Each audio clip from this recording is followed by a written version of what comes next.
Today, we are cracking open the doors to one of Brazilian literature's most haunting and honestly most revolutionary novels, Lúcio Cardoso's Chronicle of the Murdered House. And this is a story that kicks off not with a dead body, but with a dead house. You know, every great mystery starts with a body. But what if that body isn't a person? What if it's a house? This right here is the Chácara dos Meneses, a huge, decaying estate out in the Brazilian countryside. And if you believe the title, it hasn't just crumbled, it's been murdered. So, how in the world do you solve a crime like this? Well, we're going to conduct our own literary investigation.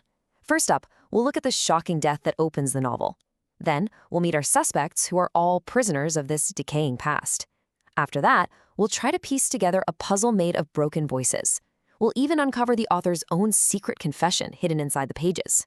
And finally, we'll get to the bottom of why this book still feels so explosive today. All right, let's start our investigation right at the heart of the mystery, with a scene that takes this sacred image of motherhood and just flips it completely upside down. Okay, first things first, you have to understand the victim. This is not just a building, it's the chácara. See how it's always capitalized? That's because it's treated like a person, really, the true head of the family. Its hallways are like veins, its dusty old rooms like forgotten organs. It is a living, breathing thing, and now it's a dying one. So the book opens with this scene that's like a twisted version of the Pietà, you know, that famous sculpture of Mary holding Jesus' body. Except here, it's the son, André, holding his dying mother, Nina.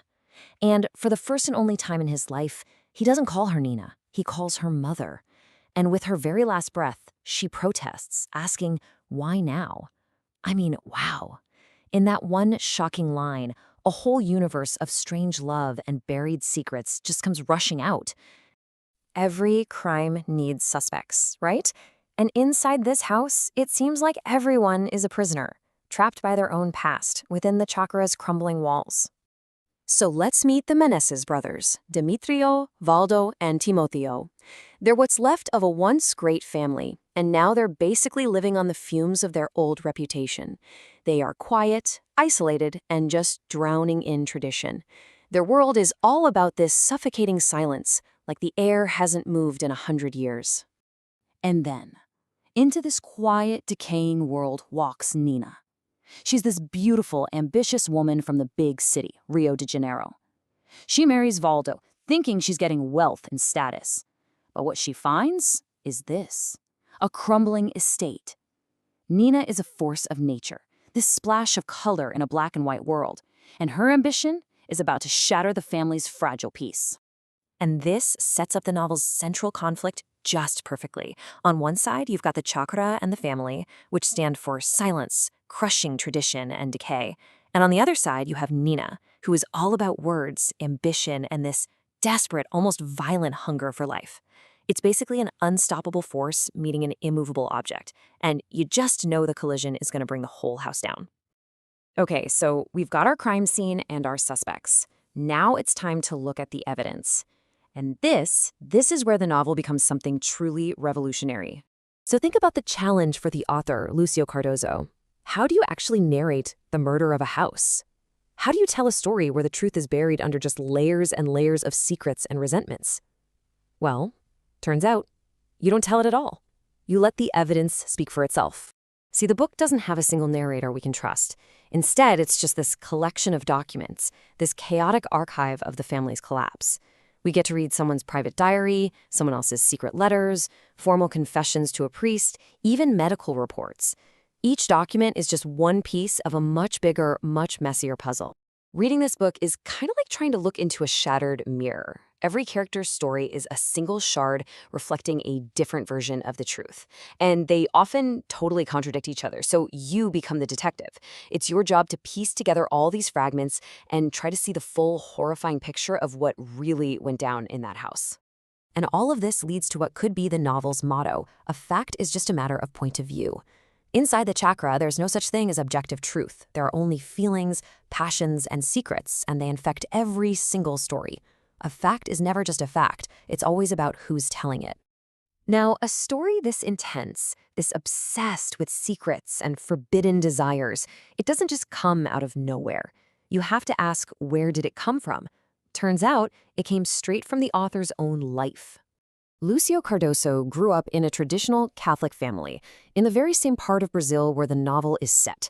As a gay man in a deeply conservative society, he knew exactly what it felt like to be an outsider, to feel trapped. So the novel's themes of confinement, hidden passions, and this terror of being different, they are a direct reflection of his own personal battles. You can really feel this through the character of Timotheo, the youngest Meneses brother. He locks himself in his room, wears his dead mother's old clothes, and hides from a world that treats him like he's a disease. He explains himself by saying he was born with his soul in formal wear. What a beautiful and tragic way to describe feeling like you always have to perform, that you can never truly be yourself. And get this, that torment is echoed perfectly in Lúcio Cardoso's own diary. He wrote, "All passions pervert me. All passions convert me." He saw passion not just as something that corrupts, but something that can also save you. It's like you can draw a straight line from the author's own inner conflict to the psychological torture of his characters. This book is, in so many ways, his confession. So, this novel came out way back in 1959. Why are we talking about it now?